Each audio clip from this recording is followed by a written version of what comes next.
합니다. 오늘 우리에게 주시는 하나님의 말씀은 구약 성경 여호수아서 1장 말씀입니다. 여호수아서 1장 1절부터 9절의 말씀인데요. 제가 갖고 있는 성경으로는 320페이지입니다. 여호수아서 1장 1절부터 9절의 말씀입니다. 제가 봉독해 드리겠습니다. 여호와의 종 모세가 죽은 후에 여호와께서 모세의 수종자 눈의 아들 여호수아에게 말씀하여 이르시되 내 종 모세가 죽었으니 이제 너는 이 모든 백성과 더불어 일어나 이 요단을 건너 내가 그들 곧 이스라엘 자손에게 주는 그 땅으로 가라. 내가 모세에게 말한 바와 같이 너희 발바닥으로 밟는 곳은 모두 내가 너희에게 주었노니 곧 광야와 이 레바논에서부터 큰 강 곧 유브라데 강까지 해쪽 속의 온 땅과 또 해지는 쪽 대해까지 너희의 영토가 되리라. 내 평생에 너를 능히 대적할 자가 없으리니 내가 모세와 함께 있었던 것 같이 너와 함께 있을 것임이니라. 내가 너를 떠나지 아니하며 버리지 아니하리니 강하고 담대하라. 너는 내가 그들의 조상에게 맹세하여 그들에게 주리라 한 땅을 이 백성에게 차지하게 하리라. 오직 강하고 극히 담대하여 나의 종 모세가 내게 명령한 그 율법을 다 지켜 행하고 우로나 좌로나 치우치지 말라. 그리하면 어디로 가든지 형통하리니 이 율법책을 내 입에서 떠나지 말게 하며 주야로 그것을 묵상하여 그 안에 기록된 대로 다 지켜 행하라. 그리하면 내 길이 평탄하게 될 것이며 내가 형통하리라. 내가 내게 명령한 것이 아니냐. 강하고 담대하라. 두려워하지 말며 놀라지 말라. 내가 어디로 가든지 내 하나님 여호와가 너와 함께 하느니라 하시니라. 아멘. 이제 우리 성가대에서 찬양해 드리고자 합니다. 오늘은 특별히 우리가 여호수아서 1장 1절부터 9절의 말씀을 중심으로 하나님이 너와 함께 하느니라 라는 제목으로 귀한 은혜를 나누겠습니다. 다사다난했던 2025년 을사년이 지나가게 되었습니다. 그리고 2026년도는 병오년이라고 합니다. 병오년을 보면은 말의 해라고 하더라고요. 한번 화면을 보시면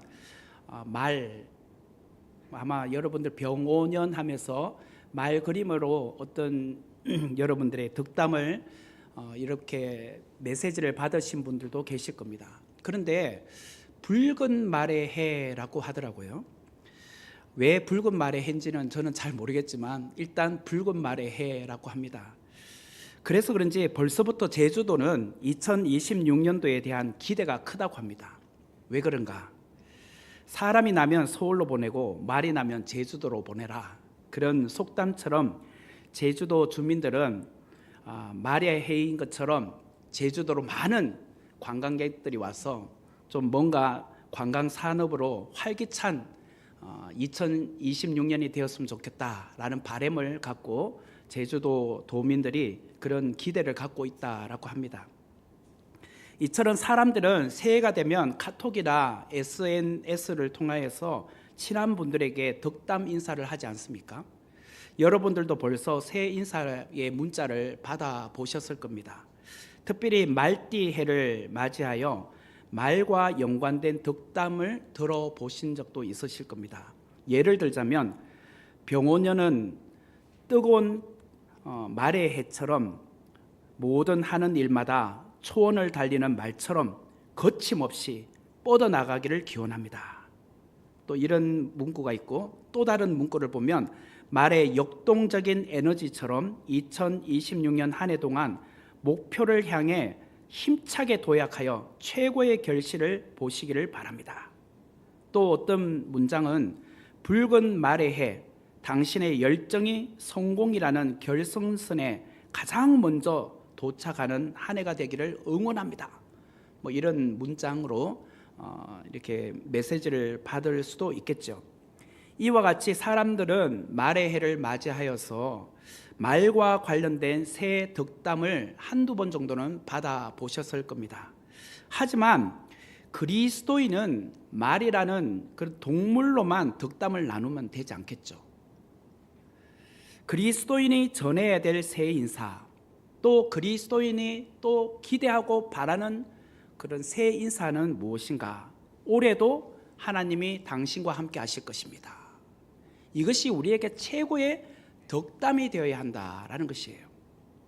그래서 오늘 우리 문영덕 장로님께서 찬양 시작할 때 이렇게 인사했잖아요. 새해 복 많이 받으세요. 당연히 새해 복 많이 받아야 됩니다. 그러나 오늘은 우리가 여호수아서 1장 1절에서 9절 말씀을 가지고 하나님의 말씀을 나누니까 하나님이 너와 함께 하느니라 라는 제목처럼 여러분들 옆에 있는 분들에게 이렇게 인사를 했으면 좋겠습니다. 하나님이 우리와 함께 하십니다. 네, 오늘만큼은 여러분 나가실 때 서로 인사할 때 하나님이 당신과 함께 하십니다. 하나님이 우리와 함께 하십니다. 이런 인사로 새해 복 많이 받으세요 라는 인사는 또 평소에 할 수 있으니까 오늘 그렇게 인사를 나누었으면 좋겠습니다. 지난 주일 12월 28일 날 주일 오후 예배 시간에 제가 하나님이 여기까지 도우셨다라고 해서 에벤네셀 하나님에 대한 말씀을 함께 나누지 않았습니까? 여기까지 도우신 하나님이 오늘 지금 이 순간에도 우리와 함께 하시잖아요. 그 하나님이 임마누엘입니다. 그래서 우리는 늘 임마누엘 하나님에 대한 간절함과 믿음으로 살아가게 되는 것이죠.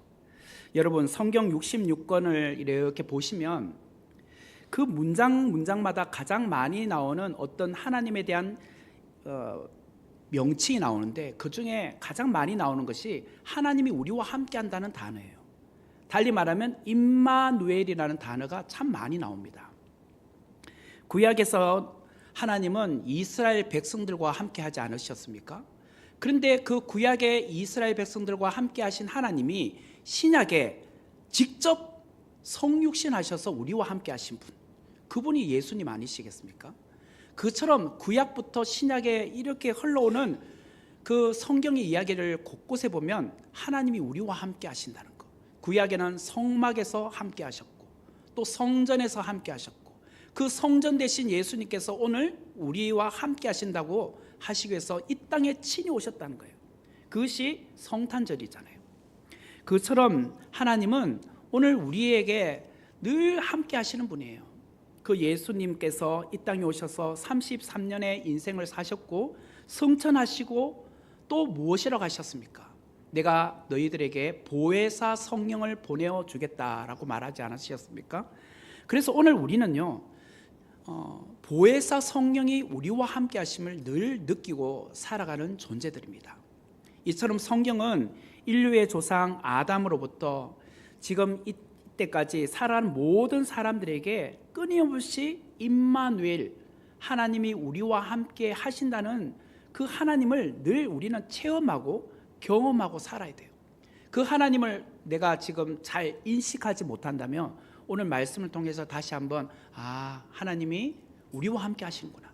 지금까지 함께 해주셨던 에베네셀 하나님이 지금도 나와 함께 하시는구나. 임마누엘 되신 하나님을 고백하시길 바라요.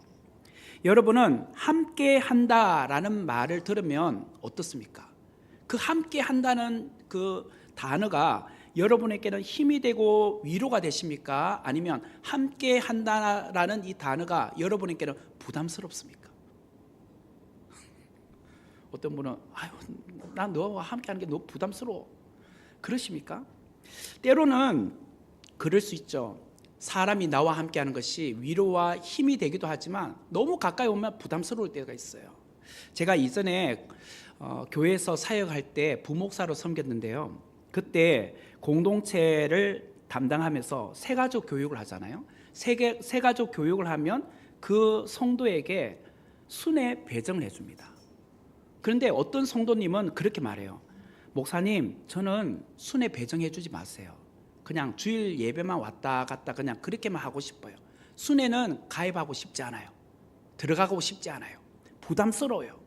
이런 성도가 있어요. 그런데 어떤 성도는 빨리 새가족 교육을 마치고 순에 들어가서 공동체와 함께 나누고 싶은 거예요. 그런 분에게는 그 공동체가 그에게는 위로가 되고 힘이 된다고 생각하기 때문이죠. 그런데 사람은 때로는 어떤 사람을 가까이 하고 함께 하는 것이 부담스럽기도 하고 때로는 반대로 위로가 되고 힘이 된다고 생각하기도 하잖아요. 그러나 하나님이 우리와 함께 하신다는 것은 사실 큰 위로와 큰 힘이 된다는 거예요. 하나님께서 우리와 함께 하신다는 말씀이 여러분 삶 속에 부담스럽다라고 생각하면 오늘 하나님이 얼마나 좋은 분인지를 잘 인식하지 못하고 살아가고 있는지도 몰라요. 하나님께서 우리와 함께 하신다.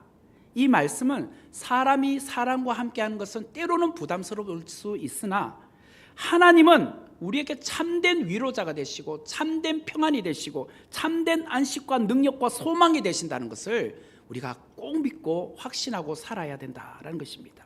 그래서 오늘 우리는 하나님이 당신과 함께 하십니다 라고 인사를 나눈 것처럼, 그렇지, 하나님이 나와 함께 한다는 것은 그 안에 참된 위로가 있고 참된 평안이 있고 참된 안식이 있고 능력이 있고 힘이 있다는 것을 우리가 서로 간에 고백을 하는 거예요. 그래서 오늘 우리가 하나님이 당신과 함께 합니다, 그 말 속에 하나님이 당신과 함께 하심으로 말미암아 참된 위로가 여러분에게 있을 거예요 라고 그 마음을 담아서 하는 것이죠. 저는 이 시간 하나님께서 우리와 함께 하심이 왜 우리에게 큰 위로와 축복이 되는지에 대하여 두 가지를 말씀드리려고 합니다.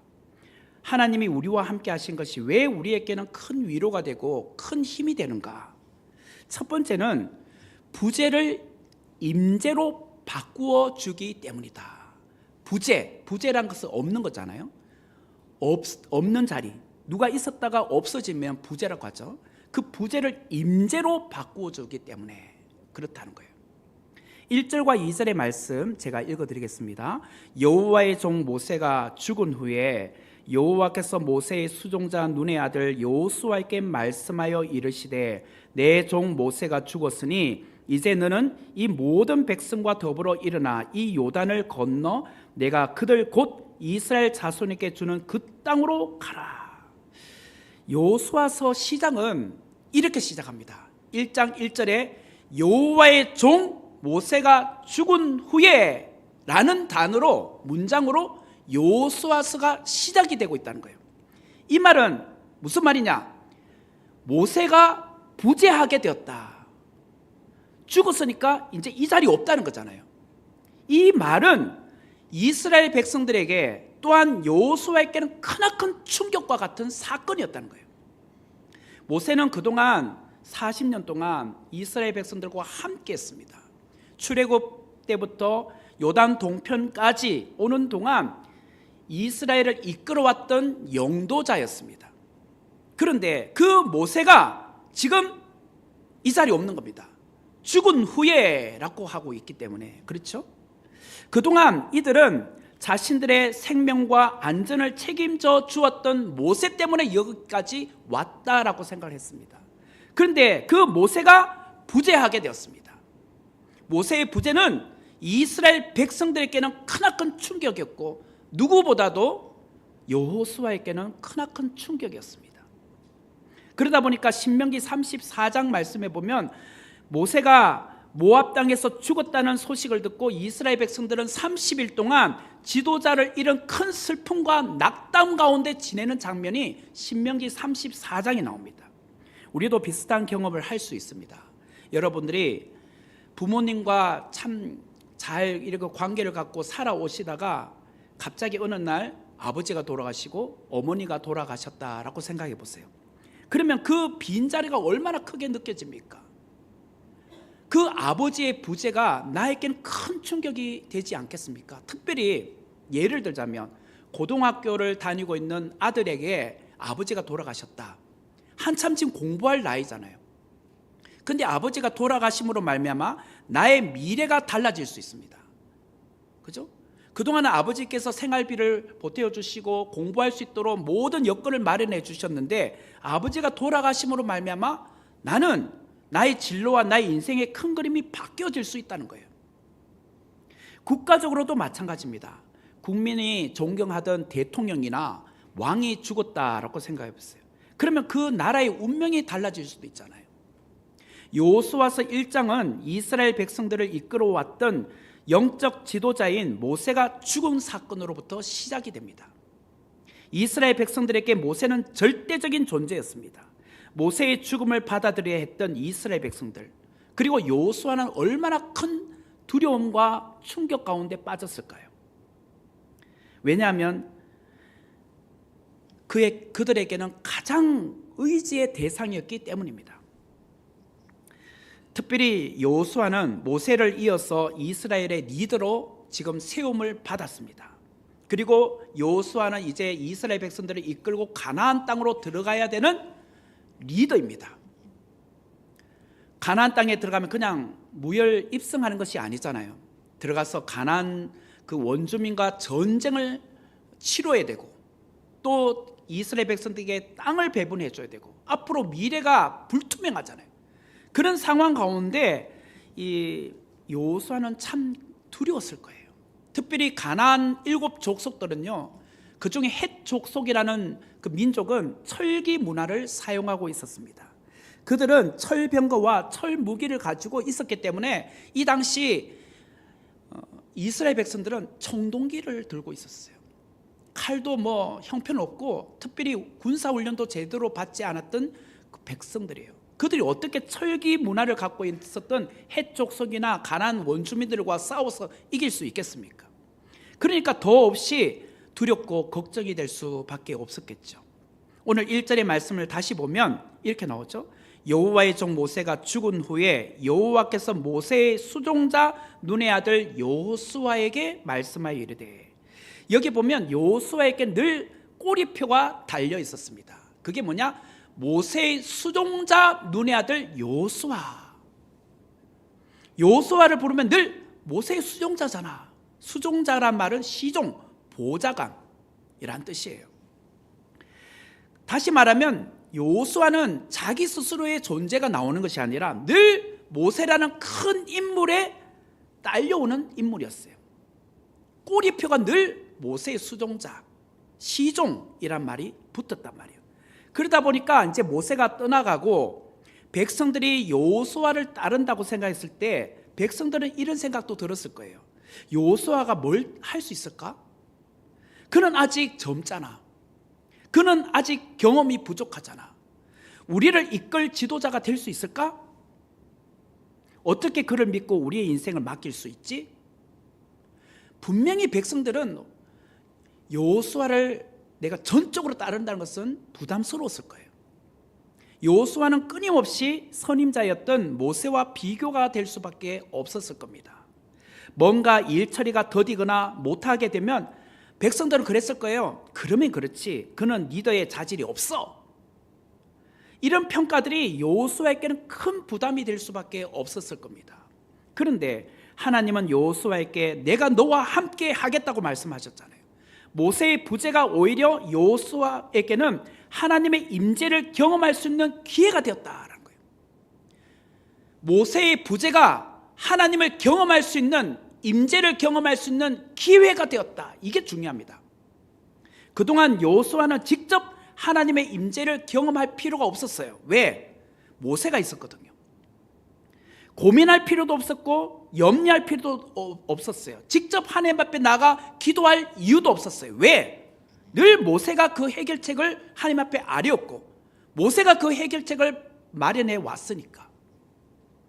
그러다가 모세가 죽었습니다. 이제는 의지의 대상이 없습니다. 모세의 부재는 결국 여호수아가 직접 하나님 앞에 기도할 수밖에 없는 상황으로 몰고 가고 있었다는 거예요. 우리는 어떻습니까? 우리는 모르는 사이에 육신의 아버지나 돈이나 눈에 보이는 것들, 그것을 하나님보다 어쩌면 더 의지하고 살아왔는지도 모릅니다. 그래서 하나님을 온전히 찾기보다는, 하나님 앞에 직접 나아가기보다는 그런 것들이 나의 의지의 대상이 되어 왔었습니다. 그러다가 세상에서 붙들었던 그 모든 것들이 하나씩 다 사라지고 그런 것이 나에게 부재가 됐을 때 나는 어떻게 됐죠? 하나님 앞에 직접 나아가는 계기가 되더라고요. 세상의 부재가 하나님 앞에 직접 나아가는 임재로 나아갈 수 있는 기회가 되었다라는 거예요. 세상의 것들은 언젠가 고갈되고 말잖아요. 내 손에 붙들고 있었던 것 같은 느껴졌지만 그것이 떠나가는 날이 온단 말이에요. 그러나 그때 우리는 누구를 붙들어야 되는가? 하나님을 붙들어야 된다는 거예요. 그러므로 부재가 임재로 나아가게 하더라는 거예요. 모세의 부재가 오히려 여호수아에게는 하나님의 임재로 바꾸는 기회가 되었습니다. 그동안 여호수아는 모세를 통해 하나님의 말씀을 들었습니다. 하지만 이제부터는 모세가 없기 때문에 여호수아가 직접 하나님 앞에 기도해야 할 시간이 왔습니다. 하나님 앞에 직접 기도해야 하나님의 음성을 듣고 본인이 백성들에게 말할 수 있거든요. 이것이 여호수아에게는 크나큰 전환점으로 다가왔다라는 거예요. 2026년 새해가 밝았습니다. 그동안 여러분들은 직접 하나님 앞에 나가서 기도하고 계셨습니까? 여러분에게 아직도 뭔가 남아있기 때문에 그것이 더 나의 의지의 대상이 되어 왔었습니까? 그렇다면 2026년 한 해는요, 하나님의 임재를 더 경험하는 한 해가 되시기를 주의 이름으로 축원합니다. 그동안 내가 의지했고 바라던 무언가를 붙드는 자가 아니라 오로지 하나님의 강하신 손을 의지하는 한 해가 되기를 바랍니다. 혹 세상의 것에 부재로 안타고 하지 마십시오. 야, 돈도 잃어버렸다. 야, 집도 잃어버렸다. 직장도 잃어버렸다. 심지어는 배우자도 떠나갔다. 그것으로 해서 마음 아파하지 마십시오. 그때서야 비로소 우리는 하나님의 인재를 경험할 수 있는 시간이 온 겁니다. 그런 은혜가 저와 여러분에게 있기를 바랍니다. 송명희 시인을 잘 아실 거예요. 그녀는 뇌성마비 장애인입니다. 몸을 제대로 가누지도 못하고 불편한 상황 가운데 살아온 인생입니다. 심지어는 언어도 명확하게 발음할 수 없어서 주변의 사람들이 제대로 알아들을 수도 없었습니다. 송명희는 7살까지 자리에 누워만 있었습니다. 그러다가 10살쯤 되었어야 겨우 숟가락질을 간신히 할 수 있었습니다. 그것도 밥을 제대로 떠서 입에 넣을 수 있는 것은 아니었어요.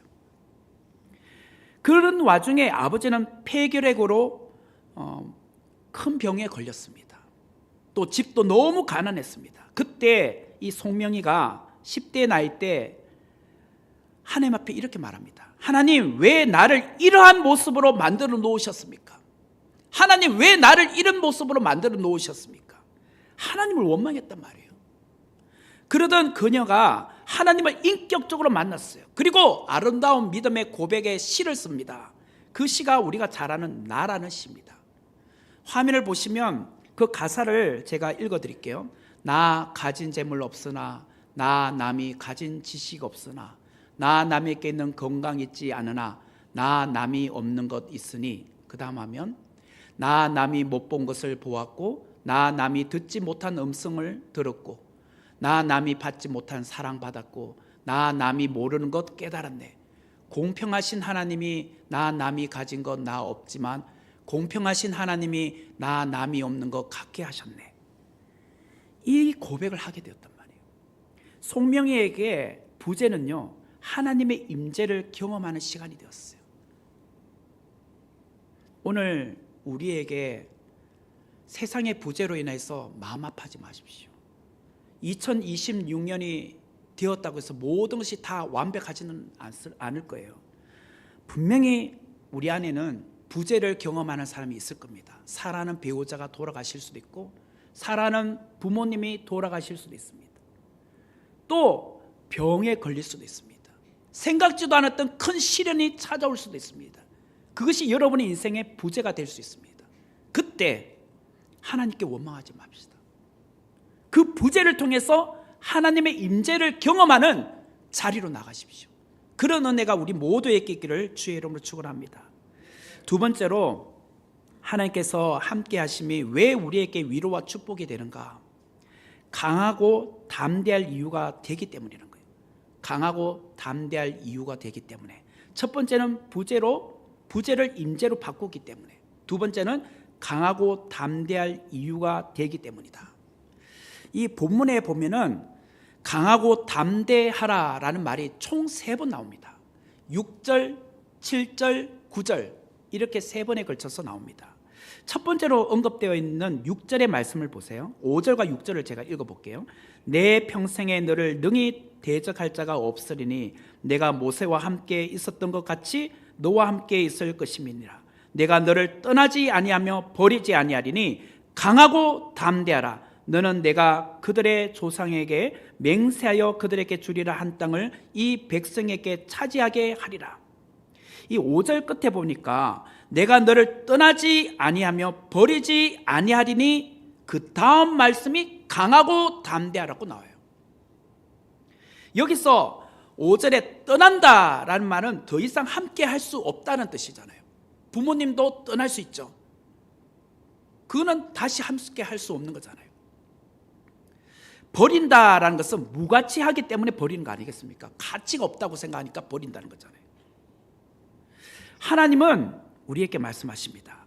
내가 너를 떠나지 아니하리라, 내가 너를 버리지 아니하리라 라고 말씀하세요. 사람은 시간이 흐르면 떠날 수 있습니다. 이렇게 시간이 흐르면 부모님은 연세가 많아지니까 우리보다 먼저 세상을 떠나실 수 있습니다. 또 배우자도 누군가는 먼저 세상을 떠나실 수 있습니다. 또 우리도 가치가 없어지면 누군가로부터 버림을 받을 수 있습니다. 세월이 오르다 보면 나 이제 나이 들었다고 더 이상 고용도 안 합니다. 직장 떠나라고 합니다. 버림받을 수 있습니다. 하지만 하나님은 절대로 우리를 떠나지도 아니하시고 버리지도 아니하신다고 말씀하세요. 우리가 실수하고 잘못하면 세상은 우리를 버릴 수 있습니다. 그러나 하나님은 절대로 우리를 버리지 않는다는 거예요. 세상은 우리가 쓸모없고 무가치하면 버립니다. 그러나 하나님은 우리를 버리지 않는다고 말씀하세요.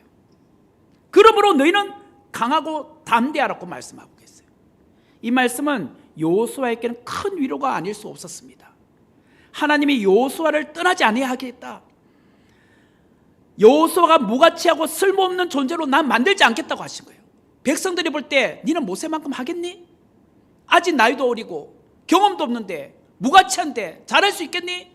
실수하면 그러면 그렇지. 그렇지만 하나님은 말씀하셨어요. 나는 너를 절대로 떠나지 않겠다. 나는 너를 버리지 않겠다. 그러므로 강하고 담대하라고 말씀하세요. 오늘 우리 안에 다른 사람들과 자꾸 비교하다 보면 열등감 느끼는 분 계십니까? 절대로 그런 생각하지 마십시오. 강하고 담대하십시오. 하나님은 여러분을 사랑하십니다. 하나님은 여러분을 떠나지도 않으시고 버리지도 않으신다고 말씀하십니다. 내가 너를 떠나지도 아니하고 버리지도 아니하리니 강하고 담대하라. 두 번째로 강하고 담대하란 말이 7절에 나옵니다. 7절과 8절 말씀 제가 읽어드릴게요. 오직 강하고 극히 담대하여 나의 종 모세가 내게 명령한 그 율법을 다 지켜 행하고 우로나 좌로나 치우치지 말라. 그리하면 어디로 가든지 형통하리니 이 율법책을 내 입에서 떠나지 말게 하며 주야로 그것을 묵상하여 그 안에 기록된 대로 다 지켜 행하라. 그리하면 내 길이 평탄하게 될 것이며 내가 형통하리라. 7절 말씀에 보니까 강하고 담대하라 이렇게 해도 되는데 거기 보니까 어떤 수식어가 붙어있죠. 오직 강하고 극히 담대하여, 이 말이 붙어있습니다. 오직과 극히. 오직이란 것은 다른 사람은 어떠해도 너만은 강하라. 극히란 것은 조그마한 용기가 아니라 하나님에 대한 큰 믿음이 극히란 거예요. 극히 담대하라. 여호수아에게 필요했던 것은 다른 사람은 어떠해도 너만은 강하여야 한다, 이 말을 한 거예요. 그럴 수 있죠. 이렇게 리더하다 보면 백성들이 야야 이 길이 맞냐? 자기들에게 막 이야기해요. 모세 때도 그랬잖아요. 하나님 우리를 이 광야로 이끄시 맞아? 애굽에 있었으면 이것저것 좋은 걸 다 먹었는데. 그때 지도자는요 오직 강해야 돼요. 오직. 다른 사람이 어떤 말을 하든지 간에 내가 받은 하나님 말씀 있잖아요. 흔들리면 안 된단 말이에요.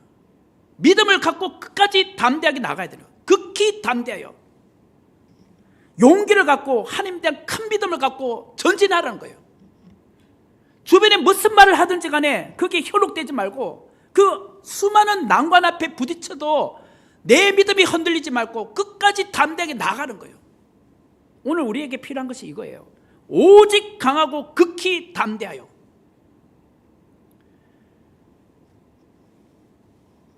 우리는 조속으로 마음이 자꾸 바뀌지 않습니까? 아침에 이렇게 생각했다가 저녁 되면요 마음이 또 흔들려요. 제가 그랬었어요. 제가 개척교회 할 때 아침에는 와 이거 하나님께서 이 개척교회 잘하게 해주실 것 같아. 그런 강한 믿음이 있다가 저녁쯤 되면 이게 맞나? 내가 지금 제대로 길을 가고 있나? 막 불안한 거예요. 여러분들도 그럴 수 있습니다. 가정 형편이 어렵거나 뭐가 몸이 아프거나 하면요, 그래 하나님 날 살려주실 거야. 하나님께서 우리 경제 형편을 지켜주실 거야. 우리 자녀 지켜주실 거야. 아침에 그런 생각 들다가 오후쯤 되고 저녁쯤 되면 마음이 흔들려요. 또 저녁 되면 잠도 안 와요. 걱정돼가지고. 조속으로 우리 마음은 흔들려요. 그때 하나님이 함께 하신다는 말씀을 확신 가운데 믿으셔야 돼요. 오직 강하고 극히 담대하여. 그래서 주님께서 주신 말씀이죠. 이 7절과 8절에 보면은 오직 강하고 극히 담대하여 말씀 다음에 무슨 내용이 나오죠? 7절과 8절 말씀 제가 한번 다시 읽어볼게요. 오직 강하고 극히 담대하여 나의 종 모세가 네게 명령한 그 율법을 다 지켜 행하고 우로나 좌로나 치우치지 말라. 그리하면 어디로 가든지 형통하리니 이 율법책을 내 입에서 떠나지 말게 하며 주야로 그것을 묵상하여 그 안에 기록된 대로 다 지켜 행하라. 그리하면 내 길이 평탄하게 될 것이며 내가 형통하리라. 이 7절과 8절의 중간쯤 후반부에 가면 그리하면 이란 말이 7절에도 나오고 8절에도 나옵니다. 그리고 7절과 8절 제일 끝에 보면 형통하리라 라는 말이 동일하게 나옵니다. 그리하면 형통하리라. 형통한다 말은 다른 성경 번역들에 보면 성공하게 될 것이란 말이에요. 성공하게 될 것이다. 그러면 어떻게 하면 성공하게 되는가? 어떻게 하면 형통하게 되는가? 7절의 말씀을 그 내용을 보면 나의 종 모세가 네게 명령한 그 율법을 다 지켜 행하고 좌로나 우로나 치우치지 아니하면, 8절은 이 율법책을 내 입에서 떠나지 말게 하며 주야로 그것을 묵상하며 그 안에 기록된 것을 다 지켜 행하면, 그리하면 너 인생 성공해, 형통해 라고 말씀하세요. 왜 오직 강하고 극히 담대해야 되는가? 우리는요 이 말씀대로 살면은 하나님께서 우리에게 성공을 주시거든요. 형통의 삶을 주신다고 말씀하시잖아요. 오늘 우리의 현실에 보면 높은 장벽들이 많습니다. 우리 인간으로는 도저히 넘을 수 없는 그런 벽과 같은 장애물들이 너무 많아요. 그때마다 우리는 무엇을 생각해야 될까? 율법의 말씀, 하나님의 말씀을 내가 잘 지켜 행하면 하나님은 느끈히 그 절벽과 같은 벽을 넘게 해주신다. 하나님께서 그 벽을 허물어 주신다. 내가 성공의 길로, 형통의 길로 하나님은 문을 열어주신다. 그걸 믿을 수 있단 말이에요. 하나님의 말씀입니다. 이게 세상에 보면은 영적 전쟁이 매일같이 있잖아요. 그때마다 우리는 하나님의 말씀을 붙들어야 돼요. 내 삶 속에 녹아진 하나님의 말씀, 내 삶 속에 경험되어진 하나님의 말씀, 평소에 좋아하고 암송했던 그 하나님의 말씀이 언제 능력을 발휘하느냐? 어려운 상황이 발생했을 때, 내 삶에 어떤 벽에 부딪혔을 때, 그때 평소에 여러분들이 암송하고 있는 말씀, 좋아하던 말씀이 그때 능력으로 발휘하는 거예요. 그때 내 속에서 영적 무기가 바로 말씀이잖아요. 그것을 써야 될 거 아닙니까? 평소에 무기가 없는데 어떻게 적이 나타났을 때 싸울 수 있겠습니까? 돌멩이나 던지겠습니까? 그때 좋은 무기를 갖고 있으면 전쟁에서 이기잖아요. 그래서 우리가 성경을 열심히 읽으십시오. 또 성경을 암송하십시오라고 하는 거예요. 올 한 해도 지금 많은 분들이 지난주 언제죠? 주일까지였나? 주일까지 50명이 넘는 분이 일독하셨다고 이렇게 지금 내셨더라고요. 아마 오늘 조금 더 추가가 되시겠죠? 벌써 50명이 넘었더라고요. 정말 우리 선목교회 하나님께서 역사하고 계신 것 같습니다. 벌써 우리 3분의 1 정도가 주일 출석교인이 한 150명이 되고 하면 벌써 3분의 1 정도가 성경 일독을 하신 거 올해 얼마나 감사합니까? 그리고 상반기 하반기에 한 번씩 성경 암송도 하잖아요. 암송대회도. 이게 정말 하나님께서 기뻐하는 일 아니겠습니까? 그래서 오늘 7절과 8절의 말씀을 보면요, 그리하면 형통하리라고 한 거예요. 그리하면 형통하리라. 성도 여러분, 2026년은 우리 모두가 하나님 말씀을 가까이 하는 한 해가 되길 바라요. 다른 사람은 어떠하든지 우리는 하나님 말씀을 붙들고 그 말씀에 순종하며 믿음으로 살리라, 그 고백이 있으셔야 돼요. 그러면 하나님께서 여러분의 인생에 형통의 문을 열어주십니다. 성공의 길로 열어주신단 말이에요. 세 번째로 강하고 담대하라는 말씀이 9절에 나옵니다. 9절 말씀을 보시면 내가 네게 명령한 것이 아니냐, 강하고 담대하라, 두려워하지 말며 놀라지 말라, 내가 어디로 가든지 내 하나님 여호와가 너와 함께 하느니라 하시니라. 9절의 말씀이에요. 제가 중간에 하나를 그냥 넘겼어요, 시간 관계상. 9절의 말씀 제가 한번 다시 읽을게요. 내가 네게 명령한 것이 아니냐, 강하고 담대하라, 두려워하지 말며 놀라지 말라, 내가 어디로 가든지 내 하나님 여호와가 너와 함께 하느니라 하시니라. 여기 보니까 강하고 담대하라 다음에 두려워하지 말며 놀라지 말라라는 말씀이 나요. 그리고 이어서 네가 어디로 가든지 내 하나님 여호와가 너와 함께 하시기 때문이다 라고 나오죠. 우리가 이전에 제가 설교할 때에 이런 말씀을 한 적이 있습니다.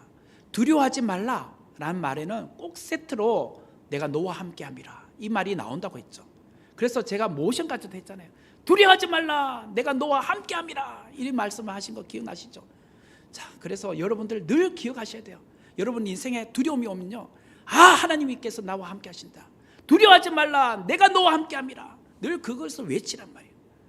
하나님은 오늘도 나와 함께 하셔요. 우리와 함께 하십니다. 그래서 늘 우리는 두려움의 요소를 하나님이 함께 하신다는 그 확신의 말씀으로 다 이겨내셔야 돼요. 하나님께서 함께 하시기에 두려워할 필요가 없는 거예요. 하나님께서 함께 하시기에 놀랄 필요도 없는 거예요. 세상을 보세요. 유선을 보세요. 얼마나 두렵고 놀랄 일이 매일같이 일어납니까? 그러나 하나님이 나와 함께 하신다는 것을 믿으면 세상 사람도 두려워서 떨고 있지만 우리는 하나님이 함께 하시기에 두려워하지 않습니다. 언제 두려움이 물러가고 평안이 찾아올까요? 하나님의 임재로 가득 찰 때, 그때 두려움이 떠나가게 된다는 거예요. 하나님이 함께 하신다는 것은 단순히 교리적인 것이 아니에요. 내 삶 속에서 직접 경험할 수 있는 거예요. 여러분, 올 한 해 우리 모두가 하나님이 함께 하신다는 것을 경험하길 바라요. 여호수아가 모세를 이어 이스라엘의 지도자가 되어 요단강을 건너 길갈에 왔잖아요. 길갈에 와서 가장 먼저 한 행동이 뭡니까? 할례를 행하잖아요. 할례. 이 할례라는 것은 남자의 포경수술이잖아요. 지금 적군을 앞에 두고 포경수술을 하면 어떡합니까? 언제 적군들이 몰래 와서 기습하면 어떡해요? 그런데도 불구하고 하나님을 의지하고 믿었기 때문에 두려워하지 않고 한 거 아닙니까? 두려워하지 않을 수 있었던 것은 하나님이 나와 함께 하시기에 이 자리에서 할례를 행할 수 있는 거예요. 그것은 확신이잖아요. 2026년을 살아갈 때에 우리에게도 놀랄 일, 두려울 일이 계속 일어날 겁니다. 그러나 그때마다 하나님이 나와 함께 하신다는 것을, 그 믿음의 고백이 두려움과 놀람을 떠나가야 할 줄 믿습니다. 그러므로 강하고 담대할 이유는요, 두려워하지 않고 놀라지 않을 이유는 하나밖에 없습니다. 하나님이 나와 함께 하신다. 임마누엘, 그것을 믿으면 가능합니다.